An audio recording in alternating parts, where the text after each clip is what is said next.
Hello welcome students. Last લેક્ચરમાં આપણે એ લોકોએ સંબંધ અને વિધેયના એક અને વ્યાપ્ત વિધેયના એક્સ્ટ્રા સમ સોલ્વ કરી ગયા. તો તમને લોકોને હોમવર્ક યાદ હશે કે તમને ક્વેશ્ચન આપેલો હતો હોમવર્કમાં, તો ફટાફટ એ સોલ્વ કરી નાખીએ. ક્વેશ્ચન આવો હતો, F is from R to R, f of x is equal to x cube. તમારે કહેવાનું હતું કે આ વિધેય એક અને વ્યાપ્ત છે કે નહીં. તો આનો આન્સર છે એક અને વ્યાપ્ત બેય થશે. શું કામે? કારણ કે અહીંયા ઉપર 3 ઘાત છે, એટલે r માંથી તમે કદાચ ધન સંખ્યા મૂકો અને એ જ કિંમતની ઋણ સંખ્યા મૂકો. ફોર એક્ઝામ્પલ તમે 2 મૂકશો તો આન્સર આવશે 8, -2 મૂકશો તો આન્સર આવશે -8. આ જ પ્રકારની કોઈ પણ સેમ વેલ્યુને તમે ધન અને ઋણ સંખ્યા મૂકશો ને, ઉપર અયુગ્મ ઘાત છે એટલા માટે તમને આન્સર ડિફરન્ટ આવશે. જો અહીંયા સ્ક્વેર હોત તો એક વિધેય ન થાત, કારણ કે 2 ઇનપુટ છે અને આઉટપુટ કેવા થઈ જાય સેમ. પણ અહીંયા ઉપર 3 ઘાત છે, અયુગ્મ છે, એટલા માટે આપેલ વિધેય જે એક છે અને વ્યાપ્ત થશે, કારણ કે અહીંયા સહપ્રદેશમાં જે r છે એના પ્રત્યેક ઘટકને સંગત તમને કોઈક એકાદો ઘટક તો મળશે જ પ્રદેશની અંદર. ઓકે. અને જો ગ્રાફિકલી તમારે એને સમજવું હોય તો તમને લોકોને યાદ છે x³ નો ગ્રાફ.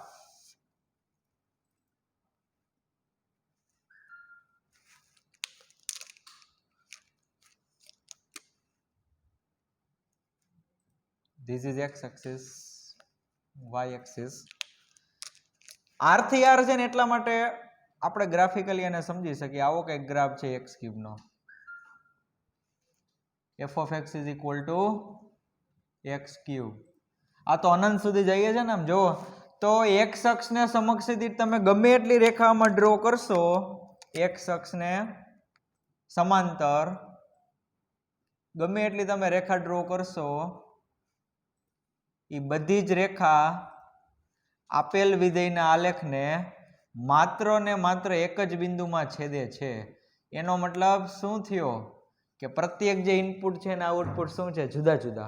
અને આ જે ગ્રાફ છે, એ ગ્રાફ ઉપર તમે કોઈ પણ પોઈન્ટ લઈ લેશો, કોઈ પણ પોઈન્ટ તમે અઝ્યુમ કરો, એને સંગત તમને x અક્ષ ઉપર એકાદું બિંદુ મળશે.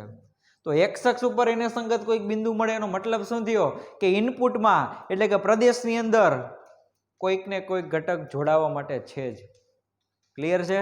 આ ગ્રાફ તમે જોવો અનંત સુધી જઈએ છે, એટલે આખો તમારો આર કવર થઈ ગયો સહપ્રદેશનો. અને x અક્ષને સમાંતર મેં કોઈ પણ રેખા હું ડ્રો કરીશ, આલેખને માત્ર એક જ બિંદુમાં છેદશે. એટલા માટે આ વિધેય f છે કેવું થશે? એક અને વ્યાપ્ત. ક્લિયર? તો આ ક્વેશ્ચન હતો તમારા એક્સરસાઇઝ પ્રકીર્ણ સ્વાધ્યાય 1 એનો ક્વેશ્ચન નંબર 5. ચાલો હવે મારે તમને 2-3 ક્વેશ્ચન જે એક્સ્ટ્રા કરાવવાના છે ને પછી તમને હોમવર્ક આપીશ. ચાલો તો આજનો ફર્સ્ટ ક્વેશ્ચન આવો કંઈક છે કે f is from R to R,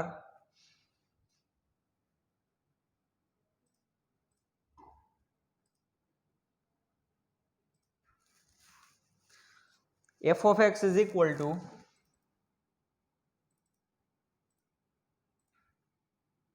x minus gif of x. x minus gif of x. gif એટલે શું થશે? Greatest integer function. આ ફ્લોર ફંક્શન છે જે બોક્સ છે શું રિપ્રેઝન્ટ કરે છે? Floor function. તમને ખ્યાલ છે હવે? તો ચાલો વિચારો કે આપેલ વિધેય એક છે કે નહીં. સૌ પ્રથમ આપણે એક નું ડિસ્કશન કરીએ ફટાફટ. ચાલો હવે વાર ન લાગે. પ્રદેશ R છે, સહપ્રદેશ પણ R છે. સિમ્પલ છે યાર. તમે આમાં કોઈ પણ પૂર્ણાંક સંખ્યા મૂકો, પૂર્ણાંક સંખ્યા ઓનલી, માત્ર પૂર્ણાંક સંખ્યા વિશે હું ડિસ્કશન કરું છું. તમે એમાં x બરોબર 1 મૂકશો તો પણ આઉટપુટમાં તમને 0 મળશે. 0, કારણ કે 1 નો પૂર્ણાંક ભાગ 1 જ થાય. અને એવી જ રીતના તમે 2 મૂકો, x બરોબર 3 મૂકો, 4 મૂકો, અથવા તો -1, જે મૂકવો હોય ત્યાં પૂર્ણાંક સંખ્યા તમે એમાં મૂકશો એટલે આઉટપુટમાં તમને શું મળશે? 0. પણ મારે કોઈ પણ 2 સંખ્યા વિશે લખવાનું છે. તો ચાલો આપેલ વિધેય જે એક નહીં થાય એનું રીઝન અહીંયા લખી દઉં કે 1 અને 2 belongs to R, એટલે કે પ્રદેશ માટે f of 1 is equal to 1 minus floor function of 1 is equal to 0 અને f of 2 is equal to 2 minus integer part of 2 is equal to 0. તો અહીં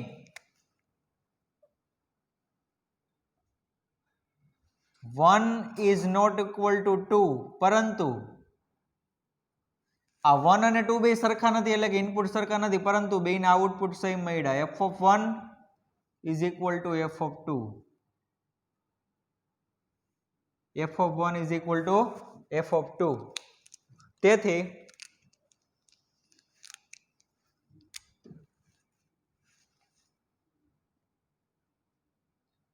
f એ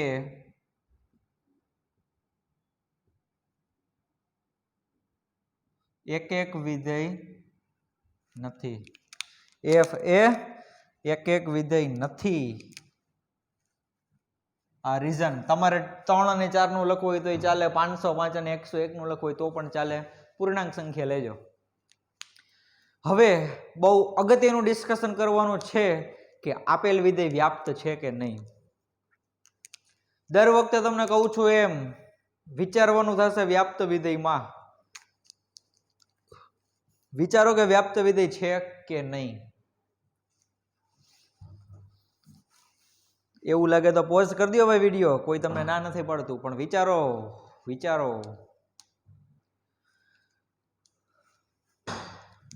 ઘણી બધી વખત મેં તમને ડિસ્કશન કીધેલું છે, ઘણી બધી વખત મેં તમને કીધેલું છે કે x minus floor function of x એનો આન્સર કઈ રેન્જમાં હોય.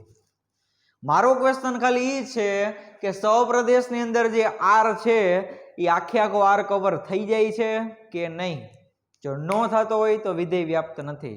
અને હું એમ કહું છું કે આપેલ વિધેય વ્યાપ્ત નથી કારણ કે આ વિધેયનો આન્સર કોઈ દિવસ 2 નો આવે, 2.5 નો આવે, 2.2 નો આવે, 3 નો આવે, 3.5 નો આવે. અરે 1 કરતા મોટી કોઈ પણ સંખ્યા આ વિધેયનો વિસ્તાર કોઈ દિવસ હોય જ નહીં. 1 કરતા મોટી અને 0 કરતા નાની, કારણ કે આની રેન્જ જ છે closed interval 0 to open interval 1.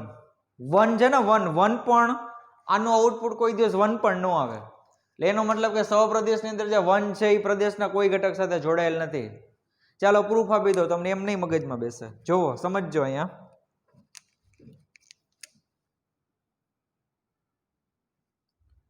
k less than or equal to x અને લેસ ધેન k પ્લસ 1 કે જ્યાં k belongs to z.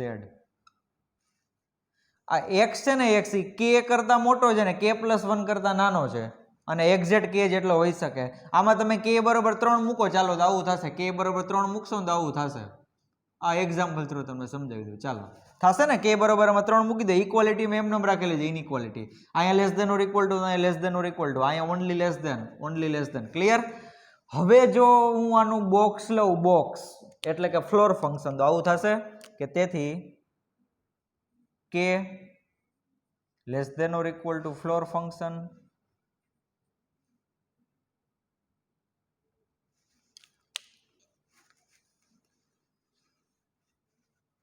therefore floor function નો આન્સર શું આવે? કે ચાલો કોઈ પણ સંખ્યા જે 3 કે 3 કરતા મોટી હોય ને 4 કરતા નાની હોય, એનો મતલબ કે 3 અને 4 વચ્ચેની હોય અથવા તો એક્ઝેક્ટ 3 હોય, તો એનું તમે બોક્સ લેશો એટલે કે આના ફ્લોર ફંક્શન નો આન્સર શું આવે? વિચારો, આવું કંઈક ગ્રાફ છે. વાસ્તવિક સંખ્યા 4 લેવાના નથી, 3 હોય અથવા તો 3 કરતા મોટી કોઈ પણ સંખ્યા 4 સુધીની વાત છે. આમાં વચ્ચેથી તમે કોઈ પણ સંખ્યા લેશો, ચાહે 3.1 હોય કે પછી 3.3 હોય કે પછી 3.7 હોય, જે હોય તે, આ બધાયના ફ્લોર ફંક્શનનો આન્સર શું આવે? 3 આવે. ફ્લોર ફંક્શનનો મતલબ શું થાય? કોઈ પણ અપૂર્ણાંક સંખ્યા તમે લેશો તો એ પેલા ડાબી સાઈડ જવાની ટ્રાય કરશે. ડાબી સાઈડ એને સૌથી પહેલો જે પૂર્ણાંક આવી જાય ને એનો આન્સર હોય. તો તમે કદાચ 3.1 ને ફ્લોર ફંક્શન અપ્લાય કરશો તો ડાબી સાઈડ જશે, સૌથી પહેલા એને 3 મળે એટલે બોક્સનો આન્સર આવે 3. એવી જ રીતના 3.3 છે, 3.2, અરે ભાઈ અનંત સંખ્યાઓ હોય 3 અને 4 વચ્ચેની, પણ એ 3 અને 4 વચ્ચેની તમે કોઈ પણ સંખ્યા લેશો, કોઈ પણ અપૂર્ણાંકની વાત કરું છું, કારણ કે 3 અને 4 વચ્ચે બધી અપૂર્ણાંક સંખ્યા જ હોય, એને તમે ફ્લોર ફંક્શન અપ્લાય કરશો એટલે એનો આન્સર શું આવશે? બધાનો 3. એટલે એનો મતલબ કે આ ફ્લોર ફંક્શનનો આન્સર શું આવશે? 3. તો એ જ મેં અહીં લખેલું છે, ફ્લોર ફંક્શનનો આન્સર શું આવશે? k. કારણ કે સંખ્યા x એ k અને k+1 ની વચ્ચેની સંખ્યા છે. ઓકે, આ વિચારો ને, k બરાબર 3 મૂકેલા હતા, મને આન્સર શું મળ્યો? 3 એટલે શું આન્સર આવે? k, કારણ કે મેં k બરાબર 3 લીધેલા છે. ખ્યાલ આવે છે? આ હું બધું વેરિયેબલમાં વાત કરું છું, ચલમાં. અહીંયા તમને ઉદાહરણ થ્રુ સમજાવતો જાઉં છું. ક્લિયર? k બરાબર મેં 3 લીધેલા છે, ચાલો લખી જ દઉં. અહીંયા મને 3 આન્સર મળ્યો, એનો મતલબ કે મને આન્સર કેટલો મળે? k. પણ મારું ફંક્શન તો આવું કંઈક છે, x minus integer part of x. તો હવે સમજો,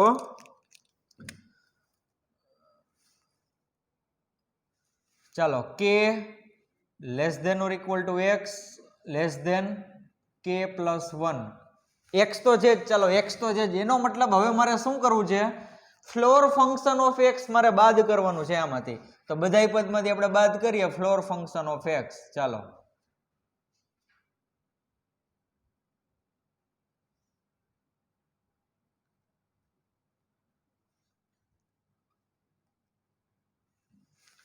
સમજાઈ ગયું? આ બધાય પદમાંથી શું કર્યું? સેમ ક્વોન્ટિટી બાદ કરી દીધી, ફ્લોર ફંક્શન ઓફ x.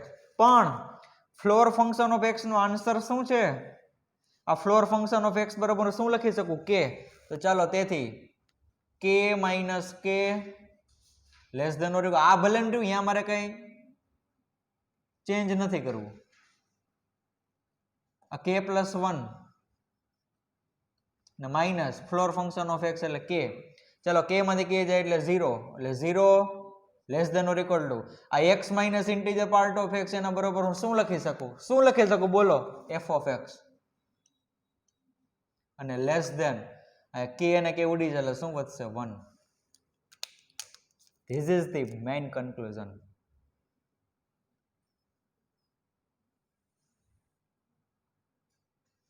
આ મેઇન કન્ક્લુઝન છે. જો f of x, f of x એટલે આવડી quantity x minus floor function of x, એનો આન્સર એટલે કે એનું આઉટપુટ એટલે કે એની રેન્જ, એનો વિસ્તાર 0 કે 0 કરતા મોટો, પરંતુ 1 કરતા શું હશે? નાનો. રેડી? તો આને મારે અંતરાલ સ્વરૂપે લખવું હોય તો હું શું લખી શકું? હવે આની કઈ જરૂર નથી, સમજાવવા માટે હતું ખાલી. આનો અંતરાલ મારે લખવો હોય તો હું શું લખી શકું? કે તેથી f of x belongs to, જો એક્ઝેક્ટ 1 પણ નહીં આવે આન્સર ક્યારેય. 1 પાસે કેવું છે? ખાલી સ્ટ્રિક્ટલી લેસ ધેન છે. આ x minus integer part of x, એનો આન્સર કોઈ દિવસ જિંદગીમાં પણ 1 આવે નહીં. 0 અને 1 ની વચ્ચે હોય ને કાં તો એક્ઝેક્ટ 0 હોય. એક્ઝેક્ટ 0 ક્યારે આવે તમને ખબર છે? જો તમે એમાં પૂર્ણાંક સંખ્યા મૂકશો તો. ક્લિયર? તો ચાલો, f of x એટલે એનો મતલબ કે શું? તે વિધેયનો વિસ્તાર લાવું થશે કે તેથી વિધેયનો વિસ્તાર બરાબર શું આવ્યું?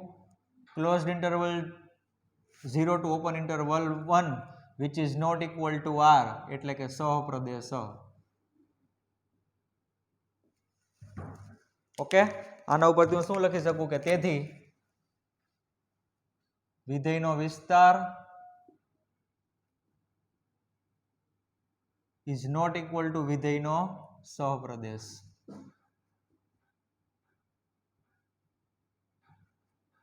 તેથી f વ્યાપ્ત વિધેય નથી. સમજાઈ ગયું? તો આ આપણે જૂની ટેક્સ્ટ બુક જે હતી ગુજરાત બોર્ડની, એમાંનો આ એક ક્વેશ્ચન, વિધેય એક નથી અને વ્યાપ્ત વિધેય નથી. ઓકે, ચાલો હજી એક ક્વેશ્ચન સોલ્વ કરી નાખે, પછી તમે એક સાથે સ્ક્રીનશોટ લઈ લેજો. f is from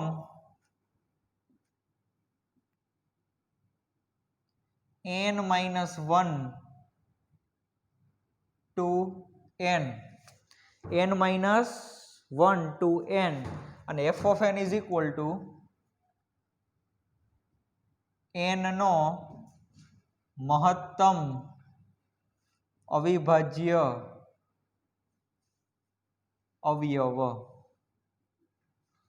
શું આપેલું છે question? F of n is equal to n નો મહત્તમ અવિભાજ્ય અવયવ. ચાલો, આ તમારો વિધેય છે કે કોઈ પણ સંખ્યા જેને તમે ફંક્શન અપ્લાય કરશો તો આઉટપુટમાં તમને શું મળશે? તો કે એ જે તમે ઇનપુટ મૂક્યો હોય ને એનો મહત્તમ અવિભાજ્ય અવયવ તમારે ગોતવાનો છે. પ્રદેશ n છે પણ એમાંથી એક લેવાના નથી, કારણ કે એક છે એ બાદ કરેલા છે. હવે તમારા માટે પ્રદેશ છે 2 થી સ્ટાર્ટ થાય. વિચારો, આપેલ વિધેય એક એક છે કે નહીં? આપેલ વિધેય એક એક છે કે નહીં? નથી એક એક. શું કામે? ચાલો રીઝન આપી દઈએ આપણે કે 2 રાખો હોય તો રાખો, બાકી 4 અને 6 નું લખી નાખીએ આપણે, અથવા તો 6 અને 8 નું લખી નાખીએ. ઓકે, 4 અને 6 રાખો. ચાલો 4,6 belongs to n-1 માટે f of 4 is equal to 4 નો મહત્તમ અવિભાજ્ય અવયવ બરાબર આન્સરમાં શું આવશે? 2. 4 ના તમે અવયવ પાડશો તો શું પડે? 2 ગુણ્યા 2 ગુણ્યા 1. તેમાં મોટામાં મોટો અવિભાજ્ય અવયવ કયો આવ્યો? અવિભાજ્ય હોય એવો પાછો. તો કે સર એમાં 2 આવે. રેડી? તો 6 નહીં ચાલે, કારણ કે 6 ના તમે અવયવ પાડશો તો એમાં થશે, ઓકે 2 રાખી દો, કાંઈ વાંધો નહીં. 4,2 belongs to n-1.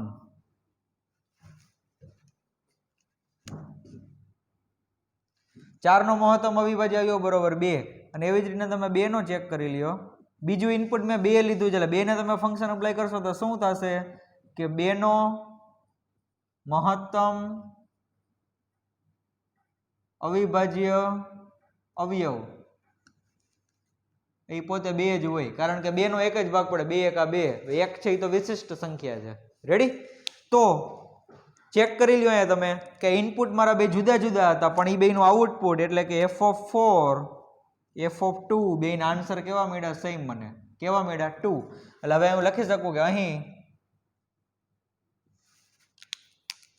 4 is not equal to 2, પરંતુ f of 2 is equal to f of 4. f of 2 is equal to f of 4. તેથી f એક એક વિધેય નથી. ઓકે, એક એક વિધેય નથી. ચાલો, વ્યાપ્ત વિધેય થાશે? વિચારો.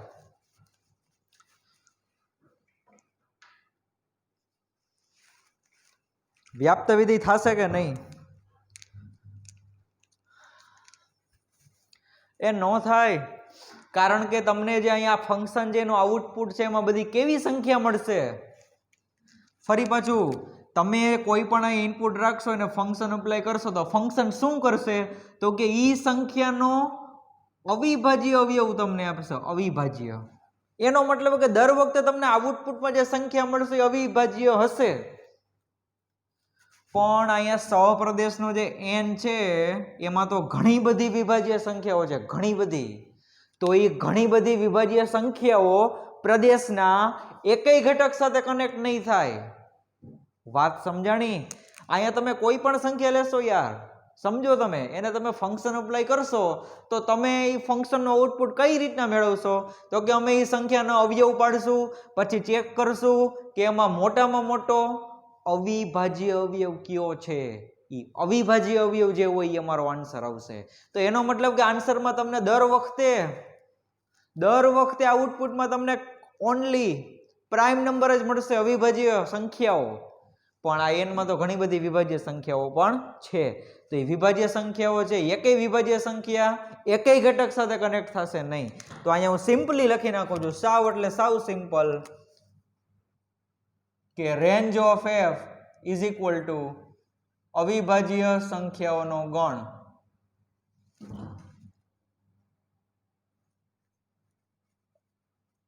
અવિભાજ્ય સંખ્યાઓનો ગણ which is not equal to n. આ n કેનો મેં લખ્યો? સહપ્રદેશનો. તેથી વિધેયનો વિસ્તાર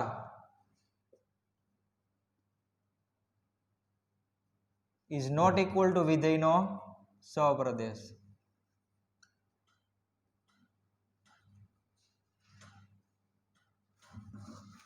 તેથી f એ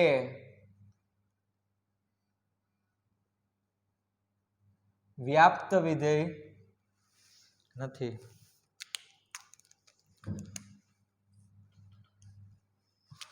સમજાઈ ગયું?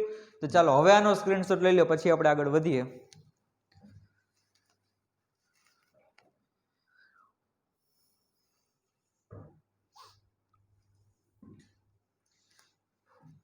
ઓકે, લઈ લીધો સ્ક્રીનશોટ? તો ચાલો હવે મારે અમુક બે ક્વેશ્ચન જે તમને હોમવર્કમાં આપવા છે, તો તૈયાર રહ્યો હોમવર્કના ક્વેશ્ચન માટે.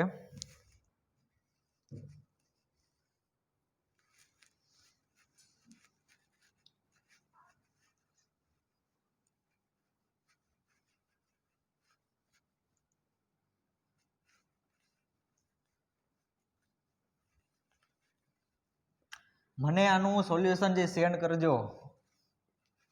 હોમવર્કનો જે ક્વેશ્ચન આપું છું વિથ ડિસ્ક્રિપ્શન, આ જ ટાઈપનો ક્વેશ્ચન હશે એક એક અને વ્યાપ્તનો.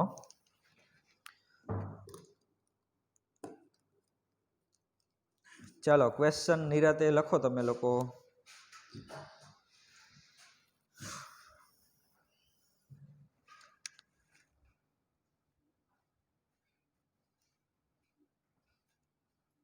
f is from n cross n to n. f of m comma n is equal to m plus n. f એક એક છે ક્વેશ્ચન માર્ક. f વ્યાપ્ત છે ક્વેશ્ચન માર્ક. રેડી? ચાલો નોટ ડાઉન કરી લ્યો આને અત્યારે જ, રાઈટ નાઉ. જરા પણ વાર લગાડતા નહીં.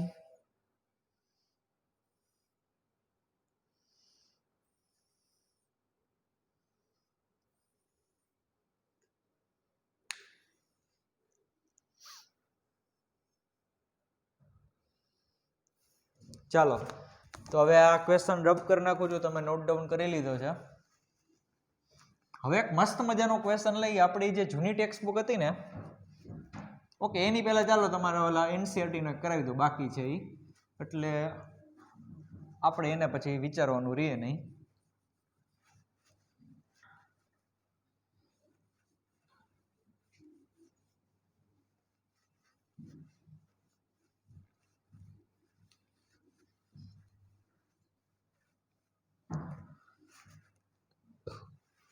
ચાલો, એનસીઈઆરટી નો તમારો ક્વેશ્ચન છે 10, પ્રકીર્ણ સ્વાધ્યાય 1.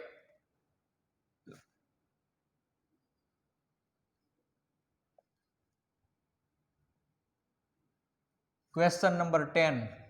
બહુ વિચારવા જેવો ક્વેશ્ચન છે, મજા આવશે.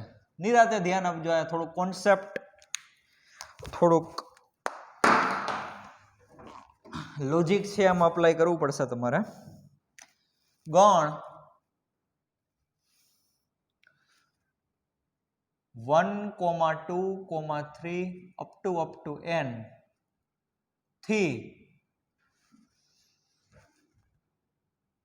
1, 2, 3 up to n સુધીના અથવા તો પરના ગણ, એટલે કે આ પ્રદેશથી સહપ્રદેશ. આપણે કેમ કહીએ કે ફંક્શન f a થી b, એટલે a છે એ તમારો પ્રદેશ, b છે એ સહપ્રદેશ. તો અહીંયા એમ કીધું છે કે આ એક ગણથી આના ઉપરના તમામ વ્યાપ્ત વિધેયોની સંખ્યા શોધો. તમામ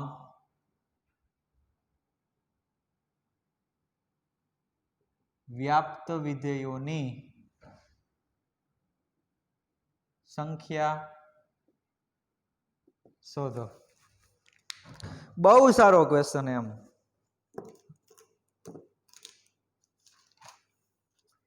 રેડી? તૈયાર છો બધા? વિચારો, તમારે વિચારવાનું છે હો. એનસીઆરટી નો છે એટલે કઈ કહેતા નહીં મને.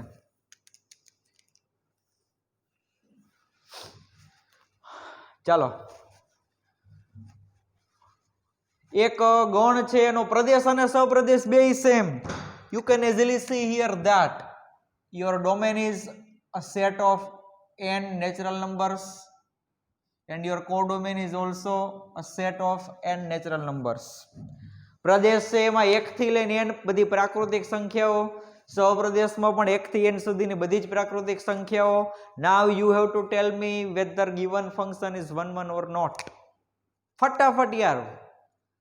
સોરી, એક વિધેય નહીં પણ વ્યાપ્ત વિધેય ટોટલ કેટલા મળે ઈ. વ્યાપ્ત છે કે નહીં એમ નહીં, કેટલા વ્યાપ્ત વિધેય મળે ટોટલ. કીધું છે ને કે તમામ વ્યાપ્ત વિધેયોની સંખ્યા શોધો. તો વિચારો હવે કે શું કરશું. ફોર એક્ઝામ્પલ, આ બાજુ જે હું અહીં ડિસ્ક્રિપ્શન લખાવું જોઈએ તમારે ખાલી રફ વર્કમાં ઓનલી ફોર અન્ડરસ્ટેન્ડિંગમાં લખવાનું છે. AFU OFU sorry, only for understanding, માત્ર સમજૂતી માટે. વિચારજો,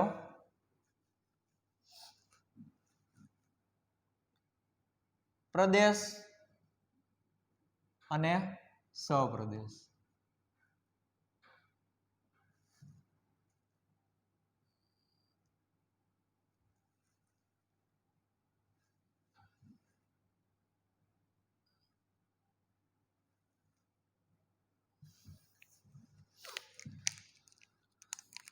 આ પ્રદેશની અંદર હું બે ઘટક રાખું છું 1,2 અને આ સાઈડનું રાખું છું બે ઘટક. ઓકે, અહીંયા પ્રદેશ અને સપ્રદેશ આપણે બે સરખા જ રાખવાના. ઈ જ ટાઈપનો ક્વેશ્ચન આપણે ડિસ્કસ કરીએ છીએ ને, બે ગણ સરખા છે પ્રદેશ અને સપ્રદેશ. તો આ સાઈડ પણ 1 અને 2. તો હવે આમાં કેટલા ટોટલ વ્યાપ્ત વિધેય મળે મને કયો. ચાલો, વ્યાપ્ત વિધેય એટલે શું છે ભાઈ? તમે મૂળ પકડો યાર, તમે આડાવડા ખોટા ભાગી જાવ માં. મૂળ એટલે કે સપ્રદેશનો બધાય ઘટક કવર થઈ જવા જોઈએ. ઈ પછી તમારે જેમ કનેક્ટ કરવો હોય 1 ને 2 સાથે કરો કે 1 ને 1 સાથે કરો, જે કરવું હોય તે, પણ આ સપ્રદેશનો 1 અને 2 જે કનેક્ટ થવા જોઈએ. That's it. તો જો થિયોરેટિકલી મારે સાવ પ્રોપર એક્ઝેક્ટ થિયોરેટિકલ જવું હોય તો એમ લખી શકું કે 1 ને જોડાવા માટે પસંદગીના પ્રકાર.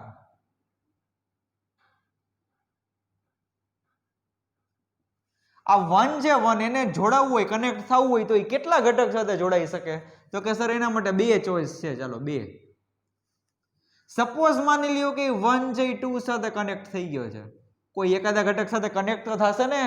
સાહેબ આપણે વિધેય ભણીએ છીએ, વિધેય એટલે પ્રદેશના પ્રત્યેક ઘટકને સંગત કોઈક ઇમેજ મળવી જોઈએ, પ્રદેશના બધાય ઘટક જે જોડાવા જ જોઈએ. તો 1 ને જોડાવવું તો પડશે જ. એક સાથે જોડાય કે બે સાથે ઇટ ડઝન્ટ મેટર, પણ કોઈ એક સાથે તો જોડાશે જ. તો મેં માની લીધું કે 1 છે 2 સાથે કનેક્ટ થઈ ગયો. તો હવે મને એ કહો કે આ ઘટક જે બે છે પ્રદેશનો, એને જોડાવા માટે કેટલા ઓપ્શન છે? Element 2 has only 1 choice. આ ઘટક 2 છે એને જોડાવા માટે એક જ પસંદગી છે. જો આ 1 છે 2 સાથે કનેક્ટ થઈ ગયું હોય તો 2 ને 1 સાથે જ જોડાવવું પડે કમ્પલસરી. પછી એમ કહેતા નહીં કે સર 2 છે 2 સાથે કનેક્ટ થાય. જો 2 છે એ પણ 2 સાથે કનેક્ટ થઈ જાય તો એ પાછું વ્યાપ્ત વિધેય ન બને. સમજો, આવી રીતના કદાચ થઈ ગયું માની લ્યો. ચાલો, આ પ્રદેશ, આ સપ્રદેશ, અહીંયા 1 અને 2. 1 તો પહેલેથી 2 સાથે કનેક્ટ થઈ જ ગયો તો, હવે 2 પણ 2 સાથે કનેક્ટ થઈ તો પ્રોબ્લેમ ક્યાં આવે ભાઈ? આ સપ્રદેશનો ઘટક 1 છે કનેક્ટ નથી થતો, વ્યાપ્ત વિધેય નો બને. વ્યાપ્ત વિધેય બનાવવા માટે સપ્રદેશના બધા ઘટક કનેક્ટ થવા જોઈએ. તો હવે મને કહો કે સાહેબ આ 2 ને જોડાવા માટે પસંદગીના પ્રકાર કેટલા થયા? તો કે સર એના માટે એક જ ઓપ્શન છે, ઓકે, તો મને વ્યાપ્ત વિધેય કેટલા મળ્યા? યાદ કરો, ક્રમચય અને સંચય, permutation and combination, standard 11th ગણતરીના મૂળભૂત સિદ્ધાંત પ્રમાણે આ બેયનો શું કરવો પડે? ગુણાકાર. આ કોઈ ઓપ્શન નથી. હું તમને 11th માં જ્યારે તમે પહેલા લેક્ચરમાં હતા ત્યારે આપણે ગણ ચેપ્ટર સૌથી પહેલા સ્ટાર્ટ કર્યું હતું, તેદીનો હું તમને કહું છું કે વિકલ્પોનો હંમેશા સરવાળો થાય, કે આ અથવા તો આ, ઈ વિકલ્પ પડ્યા, ઓપ્શન પડ્યા, પણ here there is no option. અહીંયા કોઈ ઓપ્શન નથી. આ કમ્પલસરી પ્રોસેસ છે કે એક છે એ બે રીતે કનેક્ટ થઈ શકે અને બે છે એ એક રીતે કનેક્ટ થઈ શકે. ઓકે, તો આ બેનો મારે કરવો પડે ગુણાકાર. તો આમાં તમને વ્યાપ્ત વિધેયની સંખ્યા કેટલી મળી? કે તેથી વ્યાપ્ત વિધેયોની સંખ્યા બરાબર 2 ગુણ્યા 1 બરાબર 2. સમજો. ચાલો હવે બીજો કેસ લઈ કે જેમાં આપણે પ્રદેશ અને સ્વપ્રદેશની અંદર ત્રણ ઘટક રાખીશું. પ્રદેશ, સ્વપ્રદેશ.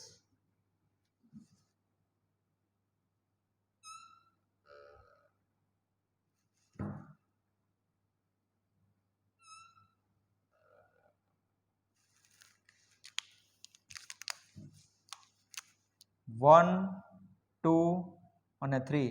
સ્વપ્રદેશ પણ સેમ જ રાખવાનો છે, 1, 2 અને 3. ચાલો હવે મને કહો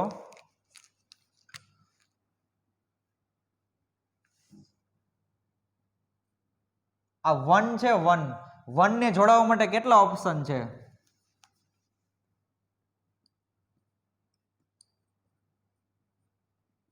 બોલો ચાલો ફટાફટ. આ 1 જે સ્વપ્રદેશમાં કેટલા ઘટક સાથે કનેક્ટ થઈ શકે? એના માટે કેટલી ચોઈસ છે? 3 ચોઈસ છે. 1, 2 અથવા તો 3 ગમે તેની સાથે કનેક્ટ થઈ શકે. એવું જરૂરી નથી 1 થી સ્ટાર્ટ કરું. તમારે 2 થી ચાલુ કરવું તો 2 થી નહીં હાલે. તો એમ થાય કે 2 ને જોડાવા માટેના પ્રકાર 3, પછી 1 અને 3 તમારે જેનું લેવું હોય તે. પણ સૌથી પહેલો ઘટક તમે કોઈ પણ લેશો 1, 2 અથવા તો 3, આ 3 ઘટક માટે તમે કોઈ પણ જ્યારે પહેલો ઘટક જેને લેશો એ પેલા ઘટક માટે પસંદગીના પ્રકાર કેટલા હશે? 3. હવે આ 1 જે કોક સાથે કનેક્ટ થઈ જ ગયો છે, માની લો કે 1 સાથે કનેક્ટ થઈ ગયો. ચાલો તો હવે આ પ્રદેશનો જે ઘટક 2 છે, 2 ને કેટલા પ્રકાર મળે? 2 ના પ્રકાર કેટલા થાય? 1 છે ઓલરેડી એક ઘટક સાથે કનેક્ટ થઈ જ ગયો છે, એટલે હવે આ ઘટક 2 માટે 2 ચોઈસ હશે. 2 ચોઈસ. હવે એમ કહેતા ને કે સર આ બગડો જે કદાચ એક સાથે કનેક્ટ થઈ જાય, માની લો કે ચાલો આપણે કનેક્ટ કરાવીએ ફોર એક્ઝામ્પલ, તો પછી 3 છે એ માની લો કે 2 સાથે કનેક્ટ થઈ છે, આ એક ઘટક રહી ગયો. વાત સમજાય છે? વાત સમજાણી? કદાચ કોકને એમ થાય કે સર આ બગડો છે એને મારે 1 સાથે કનેક્ટ કરાવવો છે અથવા તો 3 સાથે, જેના સાથે હોય, પણ હું તમને એમ કહેવા માંગુ છું કે આ 2 છે, 2 એના માટે આ 2 જ ઓપ્શન છે, 2 અથવા તો 3. એ 2 છે 1 સાથે તો કનેક્ટ નોટ થઈ શકે, કારણ કે એ જો 1 સાથે કનેક્ટ થઈ જાય તો પછી 3 છે 2 કે 3 જેના સાથે કનેક્ટ થવું એના સાથે એક એલિમેન્ટ રહી જશે જોડાયા વગરનો. પણ મારે વ્યાપ્ત વિધેય બનાવવું છે સાહેબ, વ્યાપ્ત વિધેય. ઓકે, મારે કેવું વિધેય બનાવવું છે? વ્યાપ્ત વિધેય. એટલા માટે ઈ કેસ ચાલશે નહીં. રેડી? તો ચાલો હવે મને કહો કે 2 છે એના માટે કેટલા ઓપ્શન છે? આ ઘટકનો જે પ્રદેશનો જે 2 છે એના માટે 2 ઓપ્શન છે, 2 અથવા તો 3. તો 2 ની પસંદગીના પ્રકાર કેટલા આવશે? 2. ચાલો હવે વિધેય બનાવવા માટે આ ઘટક પ્રદેશનો જે ઘટક 2 છે એ પણ કોક સાથે કનેક્ટ તો થયો જ હશે ને? વાત સમજાણી?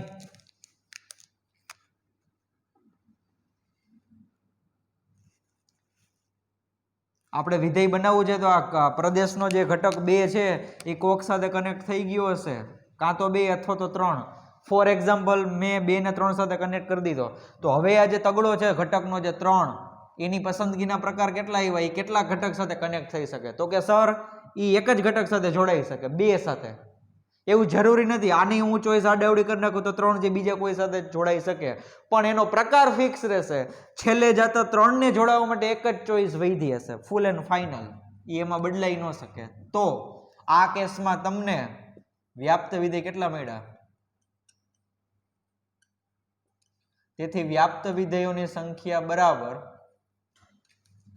3 × 2 × 1 બરાબર કેટલા મળશે 6. હવે આવી જ રીતના તમે વિચારો કે આમાં જે એક ચોથો ઘટક છે ને આમાં પણ એક ચોથો ઘટક છે, તો જો આવું થાય પ્રદેશ સહપ્રદેશ, પ્રદેશમાં 4 ઘટક 1 2 3 4, સહપ્રદેશમાં પણ 4 ઘટક 1 2 3 4. તો સૌ પ્રથમ જ્યારે હું પહેલા ઘટકની વાત કરીશ ત્યારે એના માટે કેટલો ઓપ્શન હશે જોડાવા માટે? 4 ઓપ્શન હશે. માની લ્યો કે 1 છે એ 3 સાથે કનેક્ટ થઈ ગયો, ચાલો તો 1 માટે કેટલા ઓપ્શન છે? 4.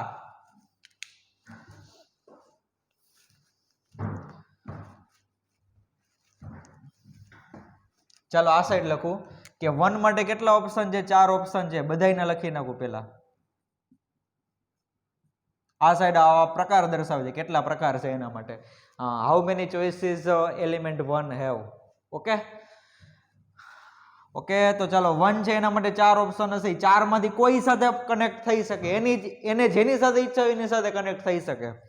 હવે આ 2 માટે કેટલા ઓપ્શન હશે? 3 ઓપ્શન. કયા કયા? 1 2 અથવા તો 4. તો આ જે 2 છે એના માટે 3 ઓપ્શન હશે. માની લો કે 2 છે એ 2 સાથે જ કનેક્ટ થઈ ગયો. હવે જ્યારે ઘટક 3 ની વારી આવશે, ઘટક 3 સોરી પ્રદેશનો જે ઘટક 3 છે એના માટે કેટલી ચોઈસ અવેલેબલ હશે? 2 ચોઈસ અવેલેબલ હશે. એ માની લો કે 4 સાથે કનેક્ટ થાય છે. ચાલો તો હવે ફાઇનલ જે ઘટક 4 હશે એના માટે એક જ ચોઈસ હશે, એક જ ચોઈસ. હવે વિચારો છે કેટલા વ્યાપ્ત વિધેય મળે. આ જેટલી પણ તમને પસંદગી મળી બધાનો શું કરવાનો? ગુણાકાર. એટલે 4 × 3 × 2 × 1 કેટલો આન્સર આવે? 24. તો સ્ટુડન્ટ્સ મારી પાસે અહીંયા પ્રદેશ અને સહપ્રદેશ બેયમાં n ઘટકો છે અને એ બધા ઘટકો એ સરખા જ છે. 1 2 3 4 up to n, 1 2 3 4 up to n. તો હવે આ ગણથી આવડા ગણ ઉપર કેટલા વ્યાપ્ત વિધેય મળે? ટેલ મી. તમારી પાસે 3 એક્ઝામ્પલ છે. સોરી, યસ 1 2 અને આવડો ત્રીજું એક્ઝામ્પલ. 3 ઉદાહરણ તમારી સામે છે. એના ઉપરથી ઓબ્ઝર્વ કરો. Observation is main. દર વખતે તમને કહું છું, બધું મારે કહેવાનું ન હોય. આ મેં તમને 3 ઉદાહરણ આપ્યા, એ મારી ડ્યુટીમાં આવે. 3 ઉદાહરણ મેં તમને સમજાવી દીધા. હવે આનો આન્સર તમારે આપવાનો છે. ફટાફટ વિચારો. એ જ્યારે તમે 2 ઘટક રાખતા હતા ત્યારે ફાઇનલ તમને વ્યાપ્ત વિધેયની સંખ્યા મળી 2, પણ એ 2 કેવી રીતના મળ્યા હતા? તો કે સર આવી રીતના મળ્યા હતા 2 × 1. But can I write 2 × 1 as 2 factorial? 2 × 1 ને હું 2 ફેક્ટોરિયલ લખી શકું? યસ. જ્યારે તમે 3 ઘટક લીધા હતા બેયમાં ત્યારે તમને આન્સર મળ્યો 6, પણ હકીકતમાં 6 કઈ રીતે આવ્યો હતો? તો કે 3 × 2 × 1. બટ આ 3 × 2 × 1 ને હું આવી રીતના લખી શકું કે 3 ફેક્ટોરિયલ. જ્યારે તમે 4 ઘટક બે બાજુ લીધા હતા ત્યારે તમને આન્સર મળ્યો 24, પણ એ 24 હકીકતમાં મળ્યા હતા આવી રીતના 4 × 3 × 2 × 1, પણ એને હું 4 ફેક્ટોરિયલ લખી શકું? તો હવે બધા સ્ટુડન્ટ આ પાડે છે આ ફેક્ટોરિયલમાં જવાનું કારણ શું? તો એનું કારણ એટલું જ કે તમને જે કેસમાં જે ફેક્ટોરિયલ મળે છે ને એ જે સંખ્યા છે કેટલા ફેક્ટોરિયલ, એ કેટલા ફેક્ટોરિયલ છે? તો કે તમારા ગણમાં જેટલા ઘટક છે ને એટલા ફેક્ટોરિયલ. જો પહેલા કેસમાં ગણમાં કેટલા ઘટક હતા? 2. આન્સર મને મળ્યો 2 ફેક્ટોરિયલ. બીજા કેસમાં મેં રાખ્યા હતા 3 ઘટક, તો મને આન્સરમાં મળ્યું 3 ફેક્ટોરિયલ. ત્રીજા કેસમાં મેં ગણમાં રાખ્યા 4 ઘટક, તો મને આન્સર મળ્યો 4 ફેક્ટોરિયલ. તો અહીંયા મારી પાસે ગણમાં n ઘટક છે. બોલો કેટલો આન્સર આવે? Yes, n factorial. Total n factorial જેટલા વ્યાપ્ત વિધેય મને મળશે આવડા પ્રદેશથી આવડા સહપ્રદેશ પર. ક્લિયર? હવે જ્યારે આવું MCQ માં આવે ત્યારે કટાકટ જો n ફેક્ટોરિયલ તરત મગજમાં લાઈટ થવી જોઈએ કે પેલો ઘટક જે 1 હશે 1. જો આમાં કઈ રીતના પ્રોસિજર થશે? 1 ને જોડાવા માટે કેટલા ઓપ્શન હશે? n ઓપ્શન હશે, કારણ કે સ્ટાર્ટિંગ જ અહીંયાથી થઈ છે 1 થી. 2 ને જોડાવા માટે કેટલા ઓપ્શન હોય? 2 ને જોડાવા માટે હવે n-1 ઓપ્શન હશે, કારણ કે એક સંખ્યા ઓલરેડી કનેક્ટ થઈ ગઈ સહપ્રદેશની. જો 1 by 1 ચોઈસ ઘટતી જાય, 2 માંથી 1, અહીંયા પેલા 3 પછી 2 પછી 1, અહીંયા પહેલા 4 ઓપ્શન હતા, પછી 3, પછી 2, પછી 1. તો એનો મતલબ કે 1 માટે n ચોઈસ હશે, 2 માટે n-1, પછી ઘટક 3 હશે એના માટે n-2 ચોઈસ હશે, ઘટક 4 હશે એના માટે n-3 ચોઈસ હશે. એવી જ રીતના આગળ જ્યારે n મો ઘટક આવશે એને જોડાવા માટે કેટલી ચોઈસ હશે? ખાલી 1. જો બધાયમાં છેલ્લે તો એક જ આવતા હતા. Everybody can see here. તો હવે આ બધાયનો તમે ગુણાકાર કરાવશો. યસ, ગુણાકાર n into n-1 into n-2 into n-3 into 1. તો ઈ શું થશે? 1 થી લઈને n સુધીનો ગુણાકાર. 1 into 2 into 3 into 4 up to n. એનો મતલબ કે પ્રથમ n પ્રાકૃતિક સંખ્યાઓનો ગુણાકાર. એનો મતલબ કે n ફેક્ટોરિયલ. રેડી? ઓકે, ચાલો. તો આનો આન્સર આવશે n ફેક્ટોરિયલ. હવે વ્યવસ્થિત એનો રિપ્રેઝન્ટ કરી દઉં છું અહીંયા.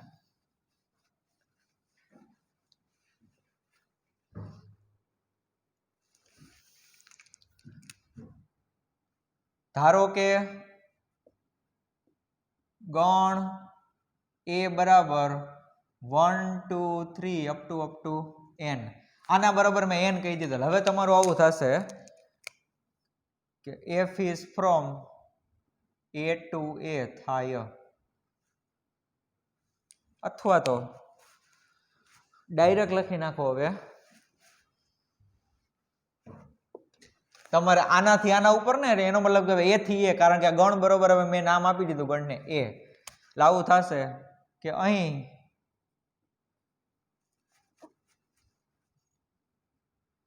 a થી a પરના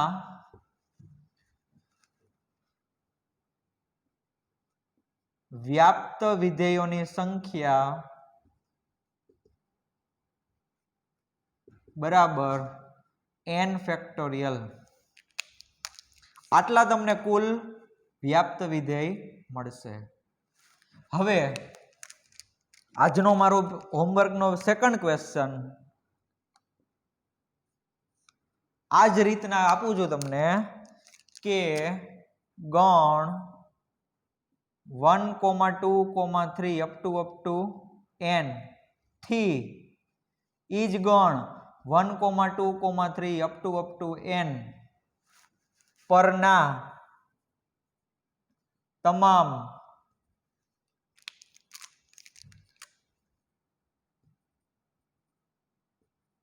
એક એક વિધેયોની સંખ્યા શોધો. એક એક વિધેયોની સંખ્યા શોધો. જુઓ, પ્રદેશ અને સ્વપ્રદેશ મેં બે સેમ જ રાખેલા છે, અને ઈ પણ આ 10મા ક્વેશ્ચનમાં જે હતા ઈ જ પ્રદેશ અને સ્વપ્રદેશ. પ્રદેશ અને સ્વપ્રદેશમાં મેં કોઈ પણ પ્રકારનો ચેન્જીસ કરેલ નથી. આમાં તમે વ્યાપ્ત વિધેયોની સંખ્યા ગોઈતી કે આ ગણથી આ ગણ ઉપર કેટલા વ્યાપ્ત વિધેય મળે છે. આ વખતે તમારે મને એક એક વિધેયની સંખ્યા કહેવાની છે કે જો પ્રદેશમાં n ઘટક હોય, સ્વપ્રદેશમાં પણ n ઘટક હોય, તો ટોટલ મને કેટલા એક એક વિધેય મળે. ક્લિયર છે? વ્યાપ્ત વિધેય વાળો કોન્સેપ્ટ સમજાઈ ગયો? સમજૂતીમાં આવડવા રાખજો તમે. રેડી? આમાં નીચે લખી નાખજો કે 1 ને જોડવા માટે 4 પ્રકાર, 2 ને જોડવા માટે 3, 3 ને જોડવા માટે 2 અને 4 ને જોડવા માટે 1. અહીંયા મેં જે લખેલું હતું ને તે ક્લિયર છે?